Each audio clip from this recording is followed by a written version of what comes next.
character or avatar, which is constantly progressing in tiny, tiny, tiny little increments which they feel their own, and everything counts towards that, and they watch it creeping up, and they own that as it goes along.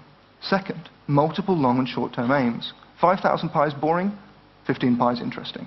So you say, you give people lots and lots of different tasks. You say, it's about doing 10 of these questions, but another task is turning up to 20 classes on time, but another task is collaborating with other people, another task is showing you're working 5 times, another task is hitting this particular target. You break things down into these calibrated slices that people can choose and do in parallel to keep them engaged, and that you can use to point them towards individual beneficial activities.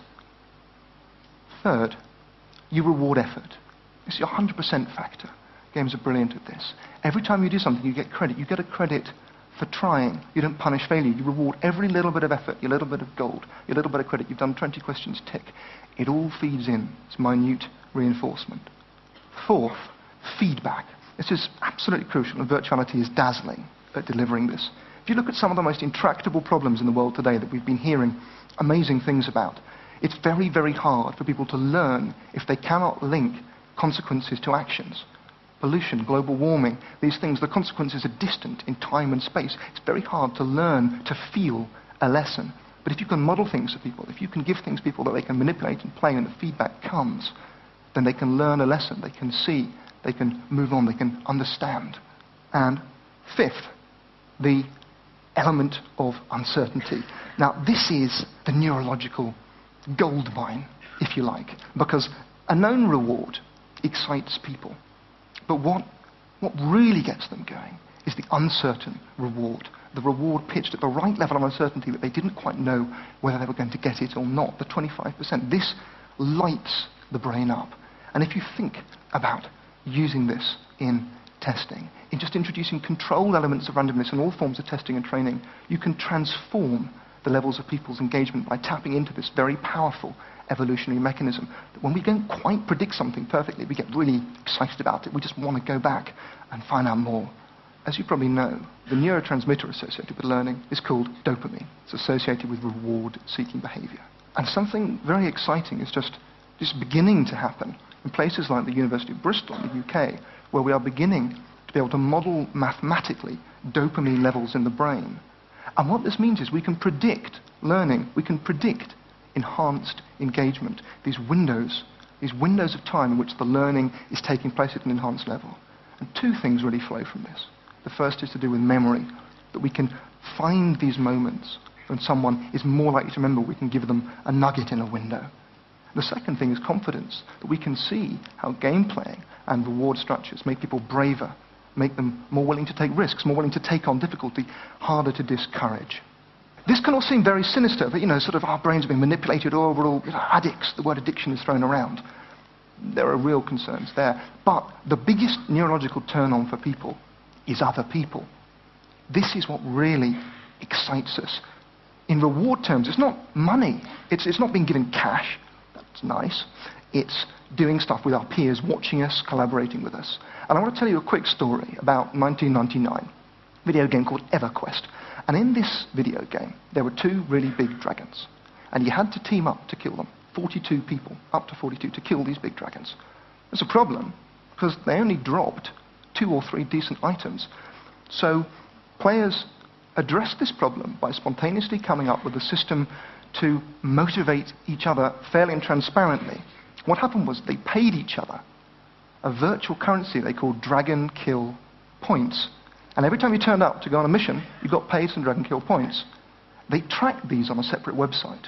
So they tracked their own private currency, and then players could bid afterwards for cool items they wanted, all organized by the players themselves.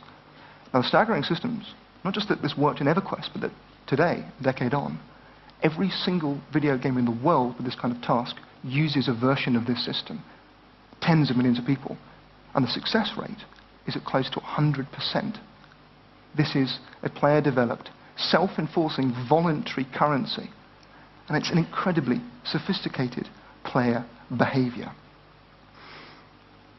And I just want to end by really suggesting a few ways in which these principles could fan out into the world. I'll start with business. I mean, we're beginning to see some of the big problems around something like business are recycling and energy conservation. We're beginning to see the emergence of wonderful technologies like real-time energy meters. And I just look at this and I think, and yes, we could take that so much further by allowing people to set targets, by setting calibrated targets, by using elements of uncertainty, by using these multiple targets, by using a grand underlying reward and incentive system, by setting people up to collaborate in terms of groups, in terms of streets, to collaborate and compete, to use these very sophisticated group and motivational mechanics we see.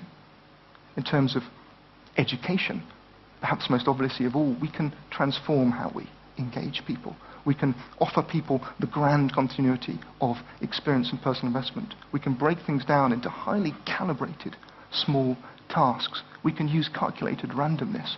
We can reward effort consistently as everything feels together. And we can use kind of group behaviors that we see evolving when people are at play together. These really quite unprecedentedly complex cooperative mechanisms. Government, well, one thing that comes to mind is that the US government, among others, is literally starting to pay people to lose weight. So we're seeing financial rewards being used to tackle the great issues of obesity. But again, those rewards could be calibrated so precisely if we were able to use the vast expertise of gaming systems to just jack up that appeal, to take the data, to take the observations of millions of human hours and plow that feedback into increasing engagement. And in the end, it's this word, engagement, that I want to leave you with. It's about how individual engagement can be transformed by the psychological and the neurological lessons we can learn from watching people at playing games. But it's also about collective engagement and about the unprecedented laboratory for observing what makes people tick and work and play and engage on a grand scale in games. And if we can look at these things and learn from them and see how to turn them outwards, then I really think we have something quite revolutionary on our hands. Thank you very much.